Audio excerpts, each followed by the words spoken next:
Tuhan hari-hari ini sedang berbicara untuk kita semua umatnya dan juga gerejanya, amin. Dan saya yakin kita semua yang datang ke tempat ini pasti kita rindu untuk mendengar suara Tuhan. Yang rindu dengar suara Tuhan, angkat tangan. Yang rindu lihat Debbie Basir, pulang saja. Ya, kita rindu untuk mendengar suara Tuhan. Dan hari ini saudara, saya berdoa apa yang Tuhan taruhkan untuk jemaat di tempat ini, dan kita akan sama-sama, dan saya yakin juga ini menjadi berkat bagi semua karena nanti akan disiarkan secara online. Hari-hari ini kita ada di tengah bangsa yang Bapak Ibu, kita perlu banyak berdoa buat bangsa kita dan juga keadaan hari-hari ini. Ya, memang Alkitab berkata di akhir zaman akan datang masa yang sukar. Tetapi jangan sampai ya sudah memang masa yang sukar, ya lalu kesukaran demi kesukaran terjadi itu karena kesalahan kita. Nah, hari ini kita mau belajar dari satu kisah di dalam Alkitab, ya, bagaimana orang Israel itu terus ditegur oleh Tuhan, ya, lewat nabi-nabi Tuhan. Dan hari ini saya ambil firman Tuhan dari Amos, saudara, ya. Amos ini adalah seorang yang dipilih Tuhan untuk menyampaikan pesan Tuhan kepada bangsa Israel. Ya, dan Amos adalah salah seorang, dia peternak domba. Dia bukan dari keturunan nabi atau mengikuti pendidikan nabi pada waktu itu. Tapi Amos ini orang biasa, orang awam yang dipilih Tuhan. Dia seorang peternak domba di Tekoa. Dan dia disuruh Tuhan berbicara kepada Israel pada zaman Usia, Raja Yehuda, saudara. Ya, dan itu dalam zaman Yerobeam, anak Yoas, Raja Israel. 2 tahun sebelum gempa bumi dikatakan di sana. Apa yang Amos sampaikan yaitu teguran, nasihat, dan seruan untuk bangsa itu bertobat kembali kepada Tuhan. Pada waktu di zaman Amos ini, ya, keadaan bangsa itu mereka cukup makmur, ya, mereka itu juga, ya, kalau dibilang tolak ukur dari kemakmuran itu diberkati Tuhan, disertai Tuhan, ya, orang berkata seperti itu. Tapi hari itu keadaan politik di bangsa itu tidak baik-baik saja karena banyak terjadi penyimpangan, orang miskin ditindas, ya. Para pejabat hanya memikirkan diri mereka sendiri, banyak yang korupsi, banyak yang ya kurang lebih seperti di bangsa kita lah ya. Ya, ada bensin dioplos ya, kalau dioplosnya pakai air kelapa agak-agak enak ya saudara ya. Jadi keadaan bangsa itu seperti itu, belum lagi di dalam rumah Tuhan saudara. Ya, dari mulai politik, keadaan masyarakat sampai ke rumah Tuhan. Pada waktu itu orang-orang datang ke Betel, ke Gilgal, tempat mereka mempersembahkan korban. Tapi di sana juga terjadi banyak kecurangan, penyembahan berhala di tempat yang harusnya itu menjadi tempat kudus tapi sudah tidak kudus lagi. Bagaimana mereka memperdagangkan korban dengan harga yang tinggi sehingga orang miskin mau datang beribadah kepada Tuhan itu sangat sulit karena beli korban itu mahal. Mereka nggak bisa mempersembahkan korban untuk menghapus dosa, semua dinilai dari uang. Bahkan di tempat kudus pun sudah tidak ada kekudusan. Dan mereka masih tetap beribadah pada waktu itu saudara. Mereka rutin, ya masih beribadah seperti biasanya. Tapi ternyata ibadah mereka itu menjadi ibadah yang jahat. Jadi ternyata ada loh ibadah yang jahat. Ya, ibadah setiap minggu, tapi ibadahnya menjadi ibadah yang jahat. Tapi di HTS semua ibadah yang berkenan, amin. Insya Allah. Dengar dulu khotbah saya, ya. Mari kita lihat bersama Amos pasal yang keempat, ayat yang keempat, saudara. Kalau saudara punya Alkitab yang ada judulnya, ada temanya, Amos 4 ayat 4 dikatakan ibadah orang Israel adalah ibadah jahat. Ya, ibadah orang Israel adalah ibadah jahat. Kenapa bisa disebut ibadah jahat saudara? Nanti kita akan belajar. Ayat 4 dikatakan datanglah ke Betel dan lakukanlah perbuatan jahat.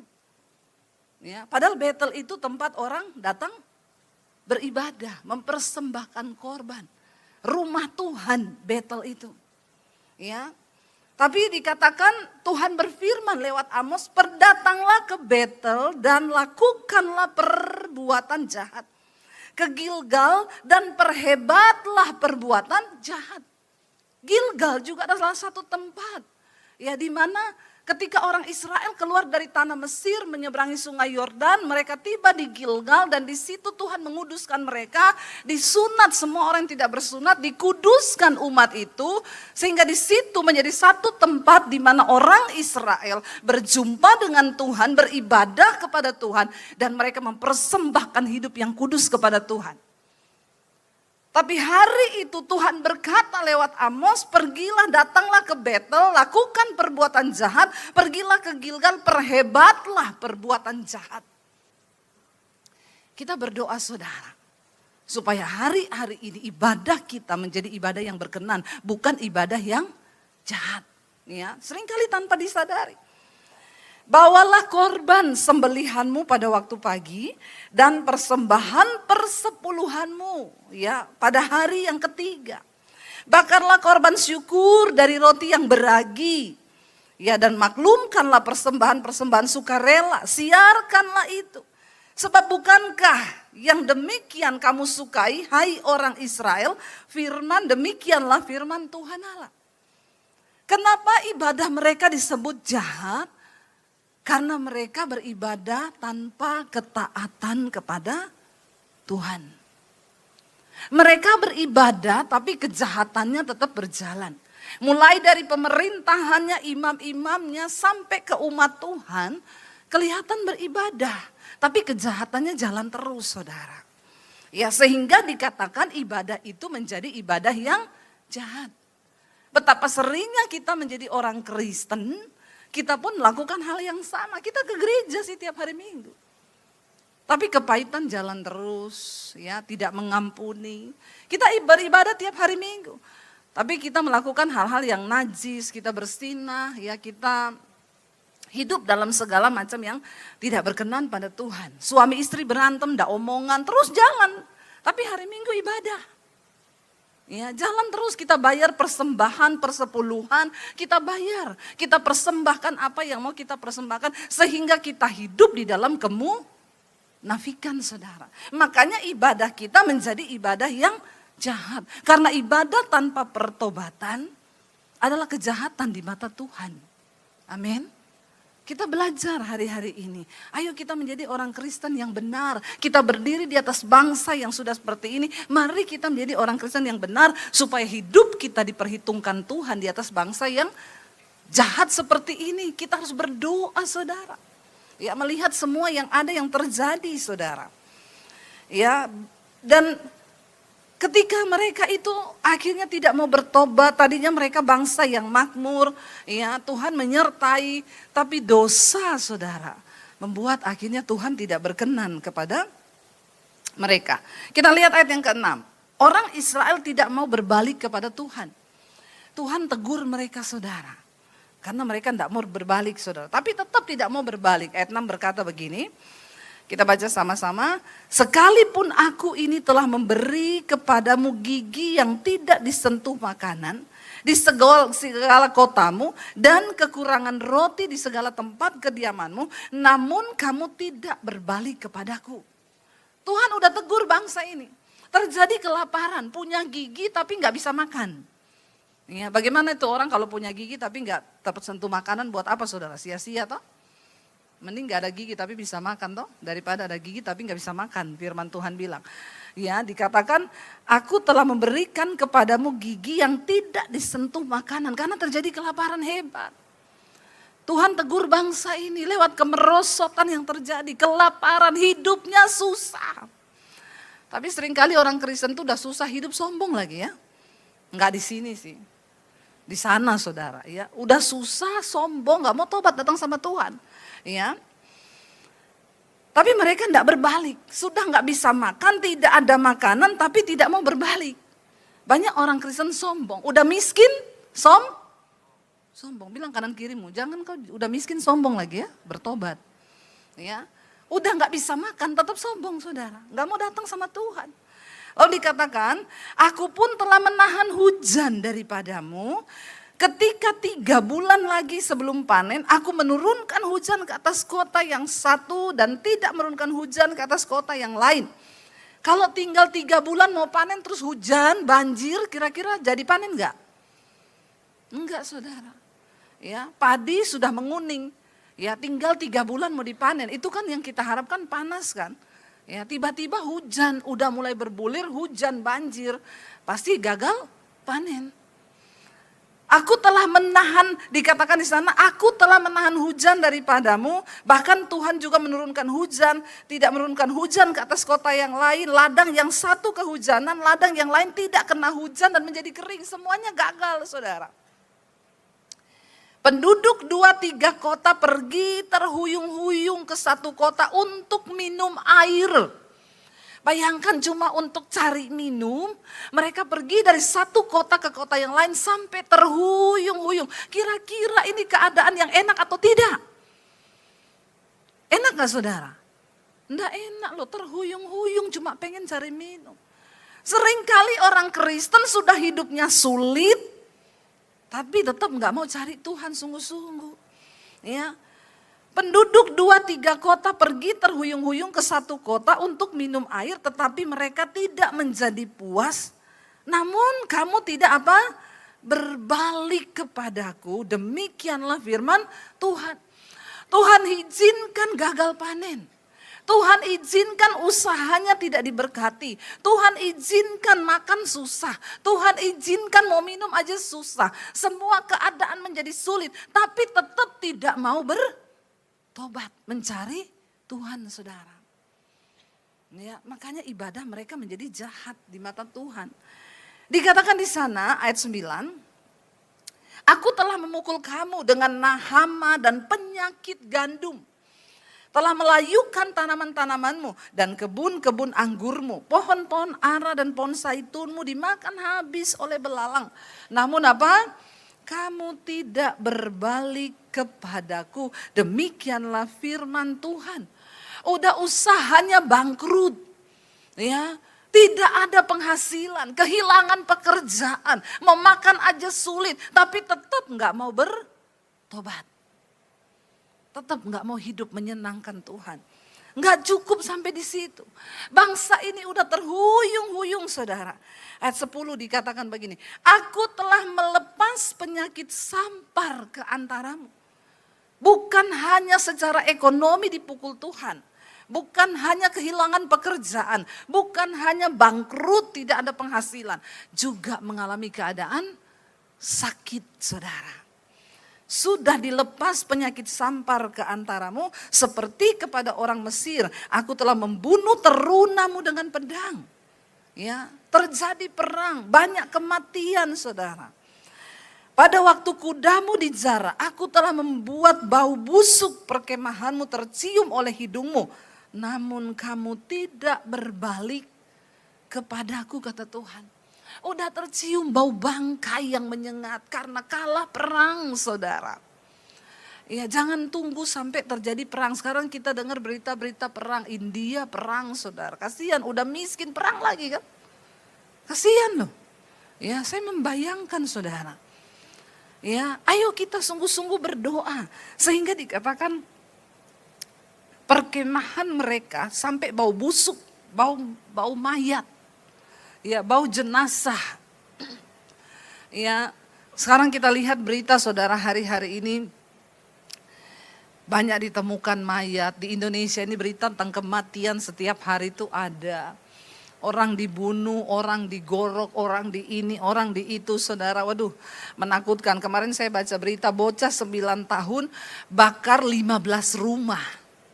Karena terinspirasi dari game. Akhirnya dia ketangkap. Orang curiga kok kebakaran. Nggak ada yang tahu. Baru kemarin ketangkap ketika dia mau melakukan aksinya lagi. Ngeri sekali kan, saudara, zaman ini. Terinspirasi dari game online. Bocah 9 tahun. Bakar 15 rumah di Sukabumi. Ngeri ya. Bayangkan, terinspirasi hal-hal yang jahat. Hari-hari ini setan bekerja itu lewat media, saudara. Makanya pakai media itu sungguh-sungguh untuk dengar firman, untuk membangun hidup kita. Karena dunia ini semakin gila. Saudara sadar nggak?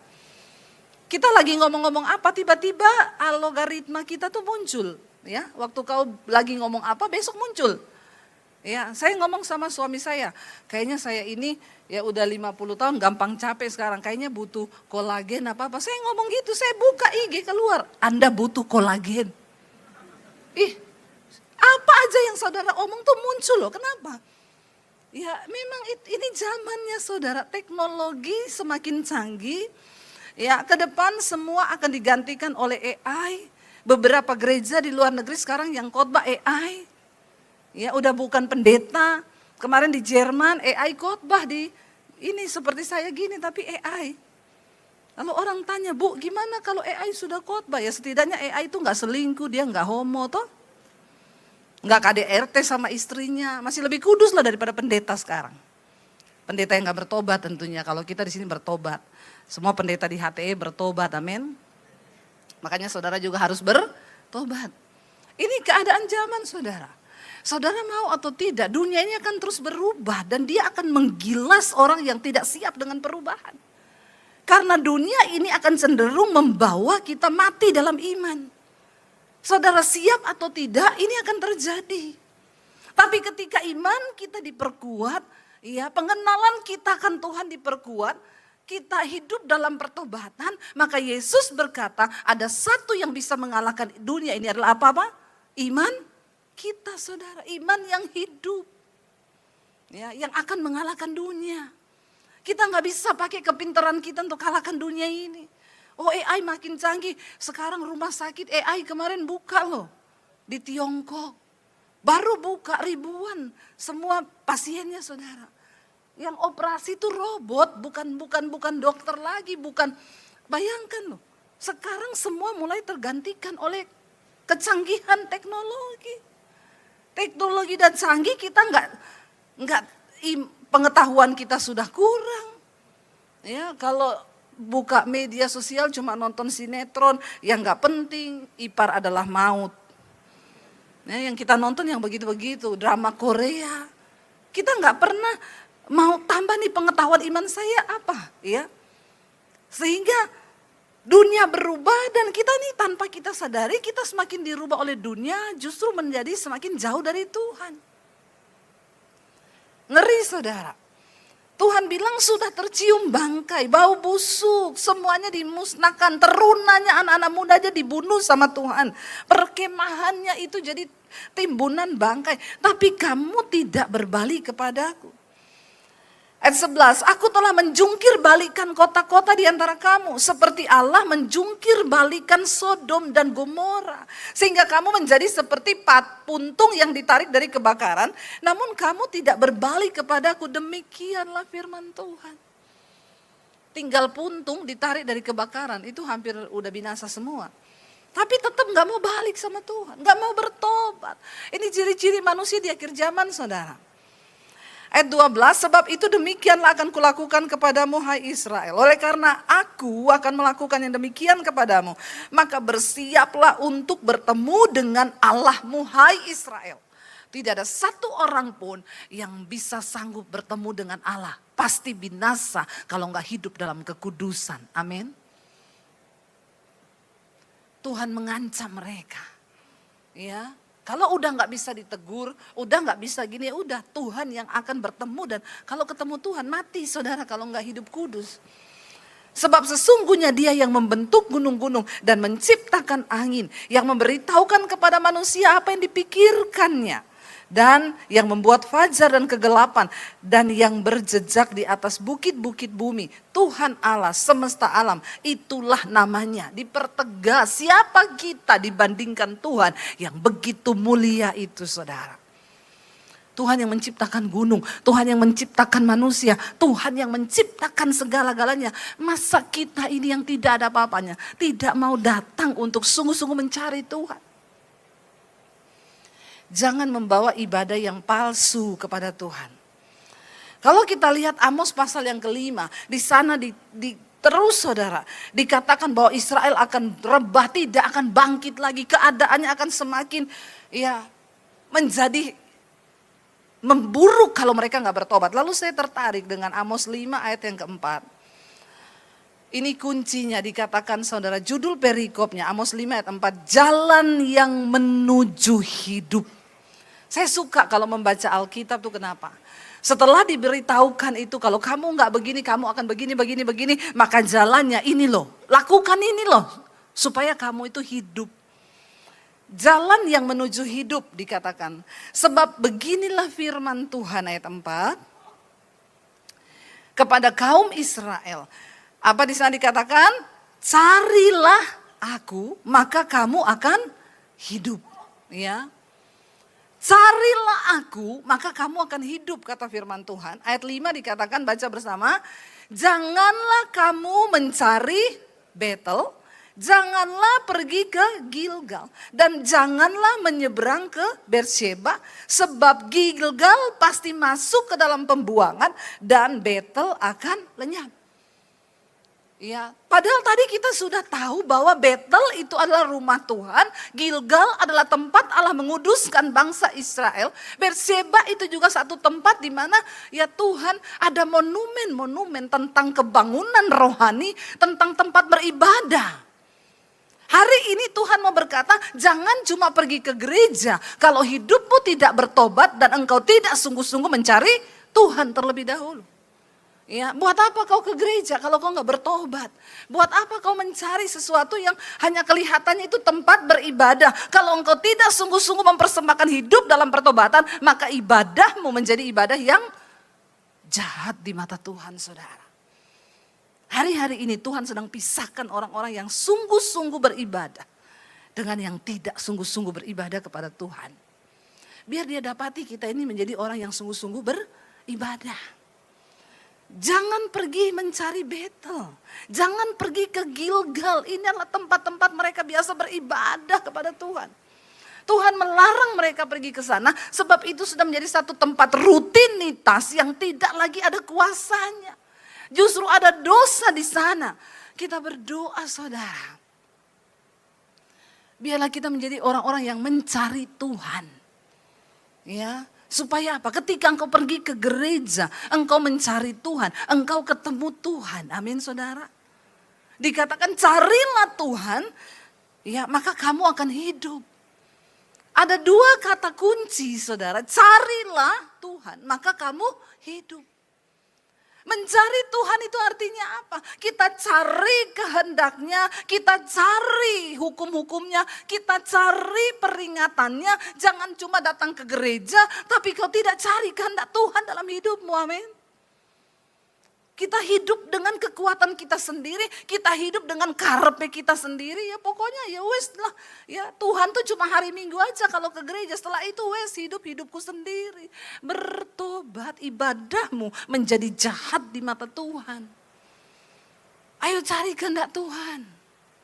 Sekalipun itu bertentangan dengan daging kita, kalau Tuhan bilang ini loh kehendakku, lakukan. Ya, Tuhan bilang jangan kepahitan, ampuni.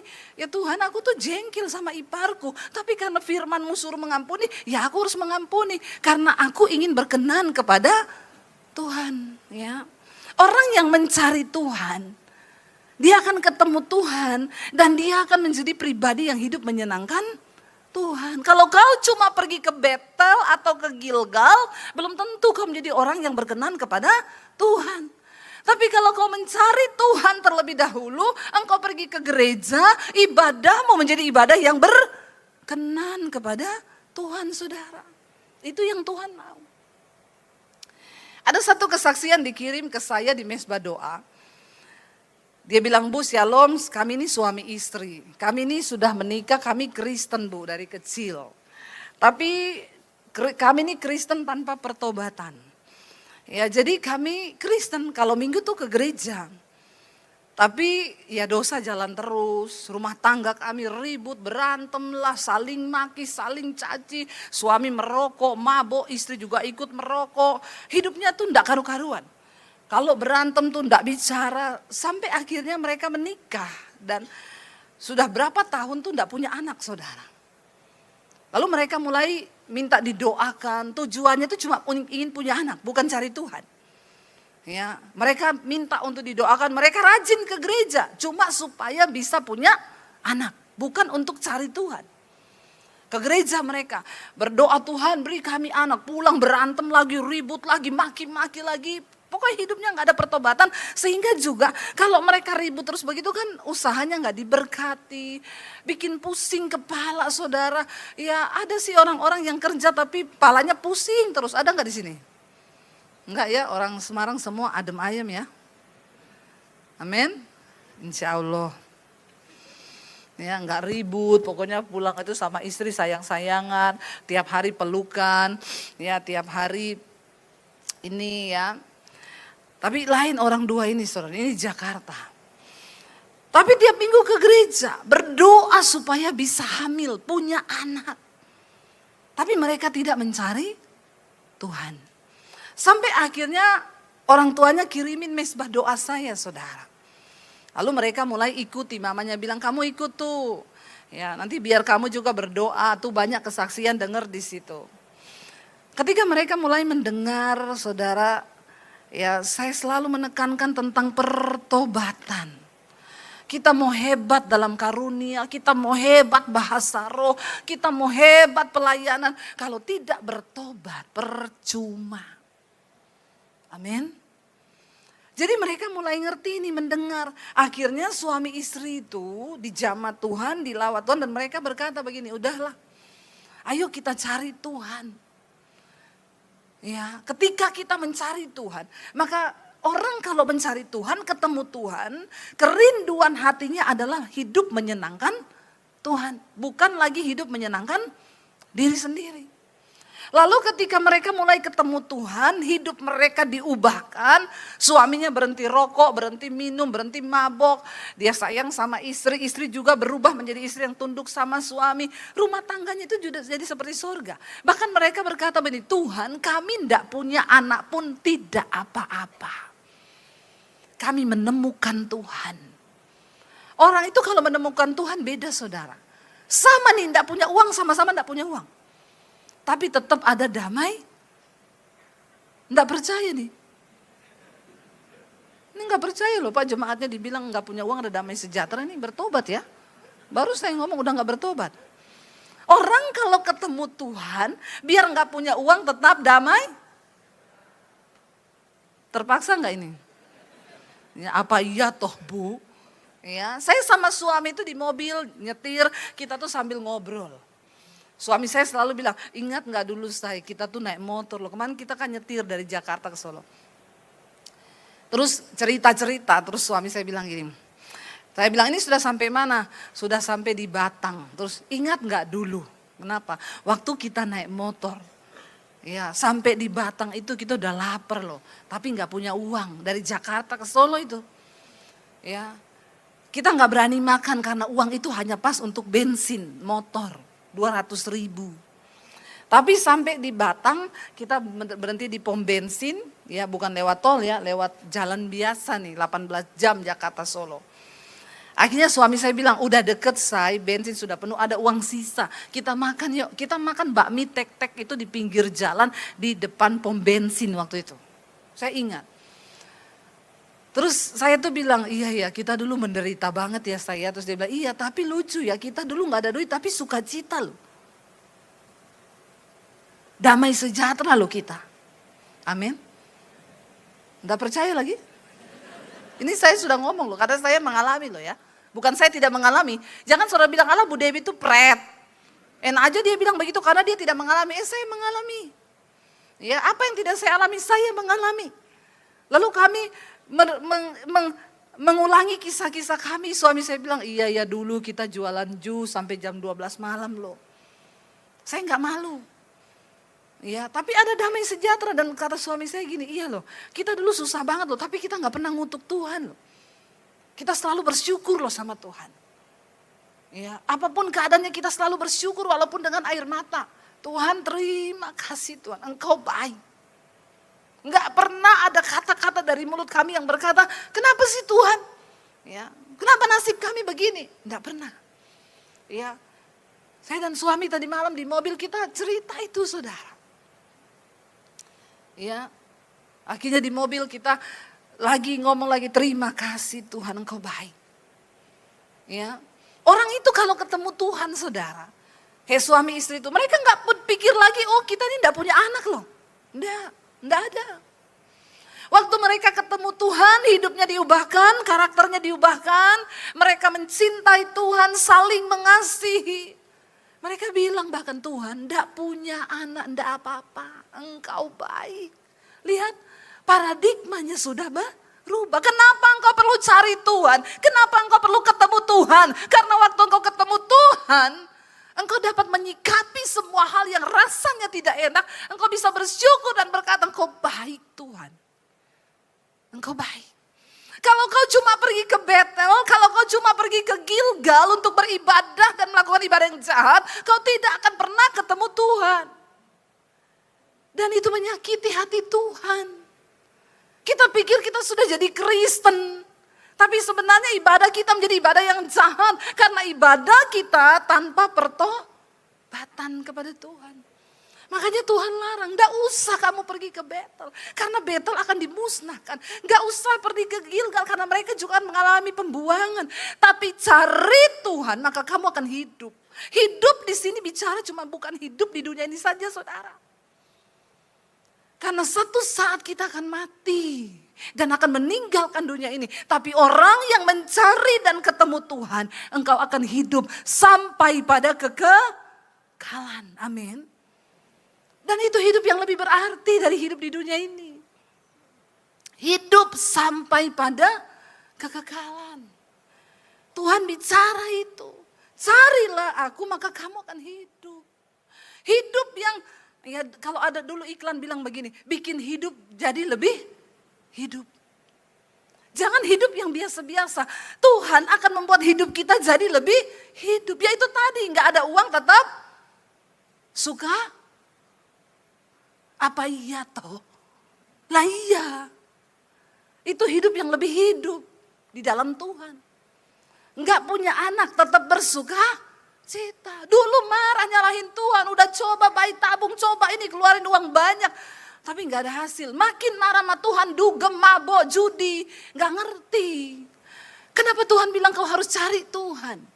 Supaya kalau kau cari Tuhan, hidupmu makin jadi hidup. Ketika mereka ketemu Tuhan, mereka menikmati indahnya dalam Tuhan. Semua orang yang berjumpa Tuhan, mengalami perjumpaan dengan Tuhan Yesus. Saya mendengar mereka semua berkata, seperti saya dulu bilang begini, Tuhan, kenapa enggak dari dulu ya? Kenapa enggak dari dulu? Ayo saudara, bukan materi yang akan membuat kita ini berbahagia. Tapi waktu kita ketemu Tuhan, ya, dan suami saya tadi malam bilang, dan bahagia kita tuh ya sama loh sama bahagia kita sekarang nih naik mobil ini dan naik motor dulu tuh sama loh. Kenapa? Karena waktu naik motor saya nyembah Tuhan. Naik mobil juga saya nyembah Tuhan. Gak ada yang berubah. Cuma keadaan yang berubah tapi sikap hati tetap sama. Amin saudara. Di motor dulu saya nyanyi. Hujan dari Cirebon sampai di Solo. Saya nyanyi sambil bercucuran air mata. Suka-sukamu Tuhan. Harusnya kan tuh lagu kita goyang ser gitu ya. Tapi saya nangis bercucuran air mata. Ya, kemarin di mobil kita juga nyanyi saudara. Ya, kita menyembah Tuhan di mobil. Keadaannya tetap sama. Ya, suasana hatinya sama. Cuma dulu saya naik motor, sekarang naik mobil. Itu yang Tuhan bilang, carilah Tuhan supaya kamu hidup. Hidup yang bagaimana? Hidup yang semakin hidup bersama dengan Tuhan saudara. Tuhan bilang jangan pergi ke sana. Ayat 6, carilah Tuhan maka kamu akan hidup. Supaya jangan ia memasuki keturunan Yusuf bagaikan api yang memakan habis dengan tidak ada yang memadamkan bagi Betel. Jangan cuma suka ya beribadah yang kelihatannya ibadah. Di Betel orang datang ke sana, setiap tahun mereka pergi ke sana untuk mempersembahkan korban. Tapi ternyata semua ibadah mereka itu jahat di mata Tuhan. Tuhan lebih tertarik kepada pertobatan daripada korban. Ya, ayo saudara, hidup dalam pertobatan. Ya, ayo kita sungguh-sungguh membangun pertobatan dalam rumah tangga kita. Ya, dulu waktu masih miskin saling mencintai. Udah diberkati jadi kaya semakin saling. Dulu nggak punya duit saling mencintai. Sekarang diberkati Tuhan tetap saling. Nah itu semangat ya. Sudah bertobat berarti. Itu loh saudara yang dibilang kita ini harus cari Tuhan supaya hidup. Waktu suami istri itu berbalik mencari Tuhan. Mereka nggak peduli lagi soal anak. Saudara tahu tiba-tiba hamil. Semua pergumulan dan doa-doa kita, semua kebutuhan kita di dunia itu hanya akan menjadi bonus yang Tuhan tambahkan waktu kita sungguh-sungguh mencari Tuhan. Makanya Alkitab berkata, Yesus bilang carilah dahulu kerajaan Allah dan kebenarannya. Semua akan ditambahkan kepadamu. Bukan lagi menjadi fokus yang kita cari. Saudara, waktu kau ketemu Tuhan, ada banyak hal-hal supranatural yang tidak pernah terpikir dengan logika otak kita manusia. Itu akan dibukakan Tuhan. Seringkali kau akan mendapat berkat, mendapat keuntungan tanpa harus berkeringat. Waktu Tuhan menyertaimu loh. Waktu engkau mencari Tuhan dan engkau ketemu Tuhan. Ada begitu banyak jalan-jalan yang dibukakan secara supranatural oleh Tuhan. Sekarang banyak orang gak percaya lagi hal-hal supranatural. Itu tetap ada. Tuhan kita tetap Tuhan yang sanggup melakukan segala perkara. Kalau kita mau sungguh-sungguh mencari Tuhan. Tapi kalau kau cuma cari Betel, cari Gilgal, ibadah palsu, ibadah jahat setiap hari Minggu, dan kau gak ketemu Tuhan, ya, maka kau tidak akan melihat pintu-pintu yang terbuka. Di akhir zaman ini masa akan semakin sukar, tapi orang yang mencari Tuhan, mereka akan ketemu Tuhan dan Tuhan berkata, kamu adalah umat kepunyaanku. Sebab Alkitab berkata Tuhan tahu siapa milik kepunyaannya. Dan orang yang menyebut dirinya kepunyaan Tuhan wajib meninggalkan semua kejahatan. Kalau kita melihat perkenanan Tuhan dalam hidup kita, ayo buang semua hal yang tidak berkenan. Tidak usah kepahitan, buang semua iri hati, buang kedengkian, buang kenajisan, perselingkuhan, hal-hal yang tidak berkenan sama Tuhan. Tinggalkan saudara. Kembali kepada pertobatan dan bilang Tuhan mampukan aku Tuhan untuk sungguh-sungguh mencari Tuhan. Karena waktu kau ketemu Tuhan, kau ketemu segala-galanya saudara. Apa yang menjadi kebutuhan hidup kita? Ada banyak pintu-pintu yang akan Tuhan bukakan secara supranatural bagi orang-orang yang sungguh-sungguh mencari Tuhan. Kalau saya mau bersaksi saudara, bukan saya tidak mengalami. Kenapa saya bicara dari mimbar ini? Karena saya mengalami kehebatan Tuhan. Saya mengalami pintu-pintu yang dibukakan oleh Tuhan. Saya mengalami terobosan demi terobosan yang Tuhan nyatakan. Waktu kita mau sungguh-sungguh mencari Tuhan. Ajarkan anak-anakmu hidup takut akan Tuhan. Ajarkan mereka menghormati Tuhan. Saya selalu bilang sama anak-anak saya, Mami gak bisa lihat hidupmu di luar sana loh. Tapi waktu engkau hidup menghormati Tuhan, kau tidak perlu takut akan perubahan zaman. Memang zaman akan berubah semakin jahat. Dan dunia akan semakin sukar. Tapi orang yang menghormati Tuhan, yang mencari Tuhan, yang beribadah sungguh-sungguh kepada Tuhan, dia akan mengalami pembelaan dari Tuhan, penyertaan Tuhan, bahkan pemulihan demi pemulihan akan kita alami lewat hidup kita di mana Tuhan menyatakannya. Hari ini saudara, saya tidak tahu apa pergumulan yang sedang saudara hadapi, tapi kabar baiknya cari Tuhan supaya kita hidup. Amin. Cari Tuhan agar kita hidup. Jangan hanya terjebak dalam rutinitas kekristenan yang tanpa pertobatan. Pulang dari sini, pulang ya tetap berantem, panci melayang, piring melayang, tetap. Ya, apalagi sekarang dunia media semakin mempengaruhi otak, semakin mempengaruhi mindset kita. Selain donatur, dilarang mengatur. Sehingga ibu-ibu kalau suaminya nggak ada duit, kau bukan donatur. Ya, jadi dulu provider. Ya, bertobat ya anak-anak muda. cari jodoh yang ada duit. Ya, nggak cari yang takut Tuhan. Waktu ada Tuhan dalam hidup kita, maka Tuhan akan menjadi provider bagi kita, amin. Dia jadi donatur bagi kita. Saya oke kalau dikatakan selain donatur dilarang mengatur, Tuhan donatur saya. Jadi yang berhak mengatur saya siapa? Tuhan, amin saudara.